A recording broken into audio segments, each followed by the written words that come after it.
Cette femme se fait convoquer en justice par un sans domicile fixe qui, à la sortie de la rue, est soigné alors qu'il était malade. Je vous laisse suivre l'histoire pour mieux comprendre et on revient. Hi Halloween, aujourd'hui je vais vous raconter comment un sans-abri que j'ai sorti de la rue après 15 ans de rue et pour qui j'ai récolté presque 35 000 € a fini par se retourner contre moi et m'a même pris un avocat. Oui, vous ne rêvez pas, l'histoire risque de vous choquer. Je vais me maquiller en même temps avec vous, donc c'est pour ça que je protège mes cheveux.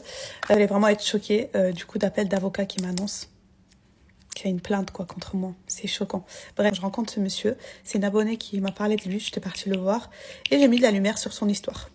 Donc j'avais une cagnotte générale et à ce moment-là où je poste la vidéo, j'ai écrit dans la description si vous voulez faire un don à Marjo, n'hésitez pas à dire ce don est pour Marjo, vous avez compris. Comme ça je sais que c'est pour lui. Moi je savais pas que la cagnotte allait faire autant d'argent. Donc au bout de 2 jours la cagnotte monte à 35 000 €. Il y avait déjà 2000 et elle monte à 37. Donc je la ferme. Et, on avait assez largement suffisant pour son projet, il avait un projet en tête. Et en fait, je l'appelle toute contente, je lui dis Marjo, tu vas être hyper contente, ta vie va changer, on t'a récolté 37 000 €. C'est l'erreur que j'ai faite. Vraiment l'erreur que j'ai faite d'être spontanée comme ça. Et voilà, ta vie va complètement changer et tout. Donc nous, on commence les procédures, l'aventure commence. Je commence à lui faire tous ses papiers, un compte bancaire, alors que moi-même, j'ai toujours pas fait mes papiers pour avoir la nationalité. Mais bref, je fais toutes ces démarches. Je suis présente H24. C'était un moment aussi où il était très malade, le pauvre, donc j'étais H24 avec lui à l'hôpital. Je vous promets qu'il y avait personne à ce moment-là de sa famille. Et quand ils ont entendu parler de l'argent, bien évidemment, tout le monde est revenu et ils ont commencé à jouer un peu avec son cerveau. Son comportement commençait à changer de plus en plus. Comment vous expliquer, quand il m'appelait pour me demander un service par rapport à ses démarches et tout, c'était comme une obligation pour moi. Et il y avait même plus de s'il te plaît, enfin, il me parlait vraiment pas méchamment, mais il était très neutre. Il avait énormément changé, mais j'ai pas arrêté. J'ai continué à finir les démarches pour lui, pour qu'il puisse avoir rapidement son argent. Donc moi, je suis en contact avec la plateforme où on récoltait l'argent. Donc je leur envoie tous les documents parce qu'il faut tout justifier. Je lui envoie les devis de son projet pour qu'on puisse lui virer l'argent. Et en fait, je reçois un mail comme quoi il pourra pas avoir 37 000 € mais 35 000 € parce que au moment où j'ai posté la vidéo, il y avait déjà 2 000 € sur la cagnotte. Donc ils ne sont pas à lui, ils sont destinés aux personnes dans le besoin.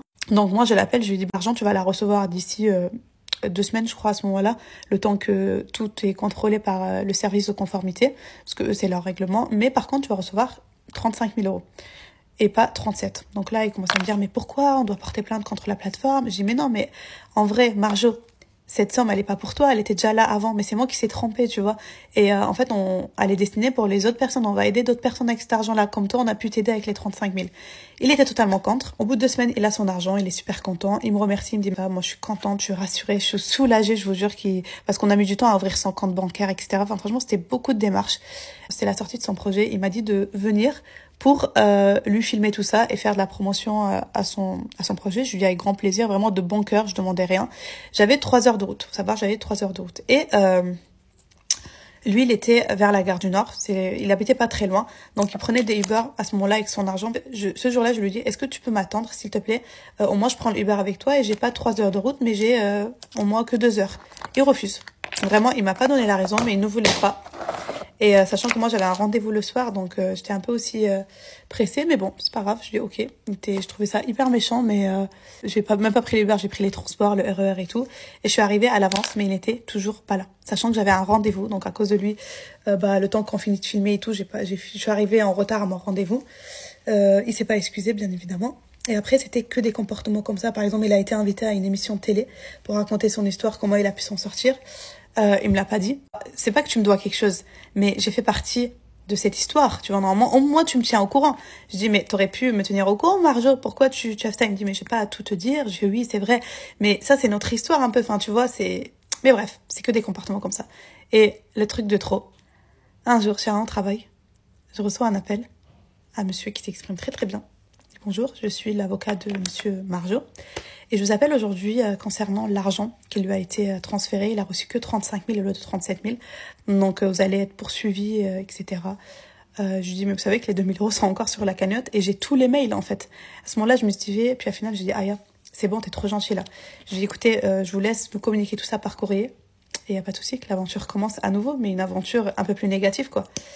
Et bon, par la suite, il n'y a rien eu. Vraiment, il n'y a rien eu du tout parce que j'avais totalement raison sur tout. Mais ce qui s'est passé, c'est qu'il a fini par la suite par... moi, je voulais plus parler avec lui, en fait. Mais il m'envoyait sur WhatsApp des vidéos de lui où il faisait de la pub, mais genre dans la réalité où il distribuait ses flyers pour que j'ai un peu de peine et que je puisse lui faire la publicité, chose que je n'ai pas faite parce que je trouve qu'il avait dépassé certaines limites. La réalité de l'histoire, c'est l'argent finit vraiment par monter au cerveau des gens et qu'il y en a, au lieu de voir une main tendue, ils voient un portefeuille, un porte-monnaie. Donc méfiez-vous toujours. Et aujourd'hui, une personne à qui j'ai donné 35 000 € qui me met dans un état comme ça. Et là aujourd'hui, une personne que j'ai aidée qui avait 0 €, que j'ai donné, c'était même pas moi, c'est la communauté qui a donné cet argent, mais parce qu'elle a quand même perçu 35 000 € et il n'est pas content. Ça m'affecte énormément parce que c'est une personne